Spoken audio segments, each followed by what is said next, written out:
Guys. Ayaw, minawas like. Minawas like. Anak, picture tayo. So, ayan guys, yung mga nagpapapicture. Ito yung sasakyan ni Diwata guys. Oh. Ang kulit niya, no? Artista ka na.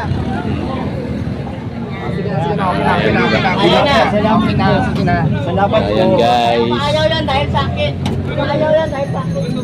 So, ayan guys. Thank you very much sa inyo. Ayan yung mga Hindi ako nakakuha ng maayos na trabaho. Oo. Hanggang sa umabot ako sa punto na natutulog niya lang ako sa kali. Oo. Wala nang makain. Ano? Halos tubig. Oo. Nahihirapan bumaginap. Kaya dito, kahit pa paano, bawal kwento ko, bubulunti ako dito kay Madam Diwata para Pasalamat. wala pa siyang hindi pa ako nakukuha sa kanya. So ngayon sir, nagbo-volunteer ka lang muna dito kay Diwata pag walis balit, pag linis. Ano na? Okay. Siya yung binigyan ni So ngayon sir, anong malaking tulong ba yung 10,000 na naibigay sa'yo? Napakalaking tulong ho, ang hirap po ng buhay sa bukid noon. Ang bata, Tiga Bukidnon. Bukidnon pa lamang. Malaking tulong din sa kanya na makapag-aral siya. Oo. Kahit mayroon yung anak ko tutupad niya yung pangarap niya. Oo. Bali, ilan ba yung anak ko sir? Isa lang. Isa lang. So ngayon, nandito ka sa Manila para maghanap ng trabaho. Gusto ko sana magkaroon ng stable na trabaho. Oo. Para makabawi ako sa anak ko. Tuloy-tuloy. Kamuntak ka na ni Ma'am Rosman, sir.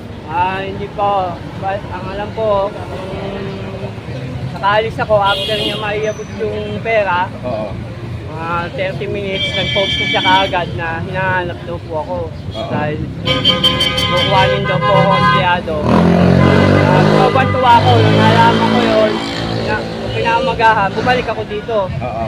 Para humingi ng tulong sa inyo, mga kaibigang vlogger. Ayan po. Para mapansin ulit ni Madam Rosma na tapos puso ko tinatanggap yung alok niya na mabigyan ako ng hanap buhay na dire-diretso. Maialis ako sa lansangan. Tinutulugan ko sa loob ng mga panahon. Sabi niya, nakaw ko daw. Ayun po. Sa magsisumugin sa pulis. At least, sana makaabot kay Madam Rosmar ang panawagan. Maraming salamat sa mga vlogger na tumutulong.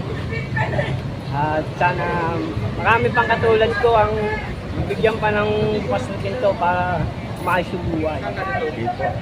Yun, yan Dapat siya lang ang yung buhay sir. na isang natulungan ni Madam Rosmar guys, nandito sa kay Diwata. So yan yung pansamantalang trabaho niya dito kay Diwata guys. So si Kuya, ano pangalan mo Kuya? Angelito po. Angelito Ilambo. Dilambo. Tiga Bukidnon ka? Ay, Ano? Tiga ano ka? yung anak ko nandun. Yung anak mo. Dito sa ngayon saan ka nakatira? Dito lang kay Diwata. Kahit saan lang Si Diwata wala pang inaabot sa iyo ngayon. Wala pa. Hindi naman tayo nangingi ng kapalit sa ginagawa natin. Sapat na yung hayaan niya lang ako na nandito at kahit paano may nakakain, may naiinom. Ayun. Yan, thank you sir ha. Sana ay maayos na natin lahat, no? Para lahat tayo ay masaya. So, yan yung binigyan ni Madam Rosmar ng ng 10,000 dito. So, ngayon dito guys, naglilinis-linis siya ng paligid dito kay Diwata. Yan muna yung pansamantalang trabaho niya. So, kung sino man yung gusto pong magpaabot po ng tulong, so dito lang po siya matatagpuan kay Diwata. Yan sa area ni Diwata guys. So yan yung sasakyan ni Diwata guys ngayon. At saka yung isa na yon nasa dulo. Yan yung sasakyan niya. So ngayon guys, no, maraming salamat sa inyong lahat, no, sa walang sawa ninyong pagsubaybay sa aking YouTube channel, no. At maraming salamat sa inyong lahat, no, sa inyong suporta sa aking YouTube channel. Thank you very much po sa inyo lahat. So nandito yung ating mga kasama. Ayan yung ating mga kasamang vlogger din na si Adventure. So ayan guys, yun muna yung trabaho niya dito pansamantala. No, linis-linis. Buti nga malinis na rito eh. Nawala yung mga basura, sir, no? Ayan, nawala yung basura. So ayan muna yung kanyang pansamantalang trabaho dito kay Idol Diwata. So along the highway lang yung gusto pumunta kay Diwata, guys. Along the highway lang po yung kanyang area. So maraming salamat po sa inyo lahat at sa walang sawa ninyong pagsubaybay sa aking YouTube channel. Thank you very much. So, ingat muna tayo dito, guys. Kasi nga ay may sounds no dito sa area. So ayan po yung lugar ni Diwata, guys, hanggang dito. Paikot-ikot yan, guys, hanggang doon sa guys. Yan muna yung area ni Diwata dito na magpapakita natin kasi may sounds po doon sa bandang dulo. No, at lumayo tayo sa area na may sounds, so baka po kasi tayo makakapirat yun. Maraming salamat po sa inyo lahat. No, at ako po ay malaking utang loob sa ating mga viewers, no, na patuloy na sumusubaybay sa atin, no. Thank you very much po sa inyo lahat. So yun yung binigyan ni Ma'am Rosmar ng 10,000 nung siya ay pumunta dito. Yung nagwawalis-walis doon, guys, ayan, no. Si Sir, yan siya. Yung nagwawalis-walis na yan. So tiga Bukidnon yung kanyang relative, no. Dito lang po siya matatagpuan kay Diwata. So maraming salamat sa inyo, guys, no, sa inyong patuloy na pagsubaybay sa atin. At yung office naman ni Diwata, guys, ayun, no. Zoom lang natin konti kasi may sounds dito eh. Hindi tayo, no. Ayan, no. Ayan yung office ni Diwata. Ayan, nakasilip si Diwata, guys. Ayan. So labit tayong konti doon. Ayun sa area ni mga nagpapapicture dun sa office ni Diwata. Ayun sa dulo. Ayan, o. Ayan yung office ni Diwata na binigay ni Rosmar. So ayan, guys.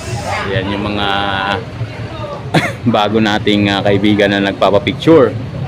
Ayan kay Diwata, guys. Ayan. Ayan si Diwata. Yung kanyang Idol, wala na tayong beep. Wala na tayong beep. So ayan si Idol, guys. Ito yung binigay ni Rosmar sa kanya na office. Ayan, o, guys. So gaano ka ganda. No, ang ganda ng loob niyan, guys, kung makikita nyo. Hanggang doon sa dulo. So ayan yung area niya dito. Ayan. Nakita nyo yung maraming puno. Along the highway, JSIS, no? Jokno Boulevard lang po yung kanyang area. So ito yung likod. Pakita ko sa inyo yung likod, guys. Ayan yung likod ng office ni Diwata, guys. So ayan yung likod. Ayan yung kabuuan ng office niya. So ito naman yung gilid ng office. Ayan ni Diwata, guys. Ayan. Ayan, bakante. Ayan hanggang doon. Hanggang dito. So ito naman si Philippines, Sikat Pilipinas, yung kanyang bike. Alis na yan sa 15. So ayan, guys, yung area ni Diwata dito. So maraming salamat, no, sa inyong pagsuporta sa aking YouTube channel, guys. No, magandang araw po sa inyong lahat. So ayan yung mga kababayan natin. So ayan. Salamat, Diwata. So ayan yung mga nagpa-picture. So ayan, guys, yung mga nagpa-picture, guys. Kuya, atras kayo dyan, baka masagi kayo. Ikaw sabay-sabay ka rin, no? Sabay-sabay ka rin. Okay. Ayan yung kanyang sasakyan, guys, ni Diwata. Ayan. Ayan yung kanyang sasakyan. Ito yung sasakyan niya, guys, na binigay na isang mayaman. No, ayan yung kanyang sasakyan, guys. So ayan yung mga kababayan natin nag-aabang na naman sa kanya. So kita natin yung kung ano yung yung sasakyan niya, guys, oh, di ba? So ayan, yung mga nagpapapicture sa kanya, guys. So ayan, guys. So ang gaganda ng mga nagpapapicture sa kanya. Picture na kami kanina. So ayan, guys. So maraming salamat sa inyo. Yan, Saludo ko kay Diwata. The best yan. Pinipilaan ng mga kliyente, pinipilaan ng magpapapicture. Sikat na sikat si Diwata. Ayan. Dinadayo talaga. Magsali ka mag-picture tayo. Maganda sikat si Diwata. So, ayan guys. Ayaw, minawas like. Minawas like. Manap, picture tayo. So, ayan guys, yung mga nagpapapicture. Ito yung sasakyan ni Diwata guys. Oh. Ang kulit niya, no? Artista ka na. Ayan, Salamat ayan po. guys. Ayaw yan dahil sa akin. Ayaw yan dahil sa akin. So, ayan guys. Thank you very much sa inyo. Ayan yung mga nagpapapicture. So, bye-bye muna guys.